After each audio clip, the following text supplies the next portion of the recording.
This is Andi Purewal for Boxing News. I'm joined by Carl Frampton here in Nottingham. Carl, you've just seen your fellow countryman Anthony Cacace once again come through the fight, coming through with a stoppage victory. What do you make of that performance there against Leigh Wood? He was excellent, start to finish. I had him a mile in front. He was hurting Leigh Wood. I think he hurt him in the majority of the rounds, actually. His legs seemed to stiffen a little bit in each round. But Anto from start to finish, very, very good. Feet were excellent tonight, making Leigh Wood fall short, and just real basic, simple stuff, just stepping in with his own jab after he was falling short. But delighted for Anto. No one deserves it as much as him in terms of all the setbacks and how unlucky his career's been. And at 36, I think he might be getting better, which is mad. His jab seemed to be key tonight, Carl, but alongside that, he seemed to be quite a methodical breakdown of a fight. He never kind of rushed in and looked for that stoppage. We know he has the power. You know as much as anybody he has the power.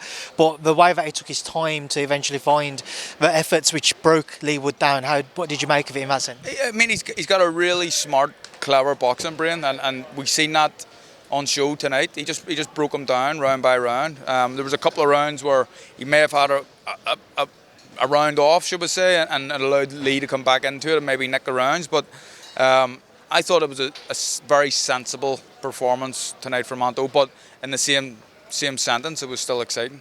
Obviously, I imagine as a fighter, it's never easy when your corner stops a fight. But do you feel like it was the right decision from Ben Davison? Absolutely. Ben Davison deserved a lot of credit for throwing the towel in there when he did. Yeah, right decision. You just seen at the end, it was like his. You know when you get hit with shots, they weren't the biggest shots. Some of the shots towards the end, after he landed big ones, there were a few wee small ones, and you could just see him wilt a little bit. And Ben Davison done absolutely the right thing. I know that judging, especially in the UK, has had its critics over the years, but apparently I think Steve Gray had Leigh Wood ahead tonight. Yeah, I really can't see that. And Steve Gray's a judge who I respect and admire as a referee as well. I always think that he's very good, but in my opinion, he got that one way wrong tonight. Just with Anto, what's next?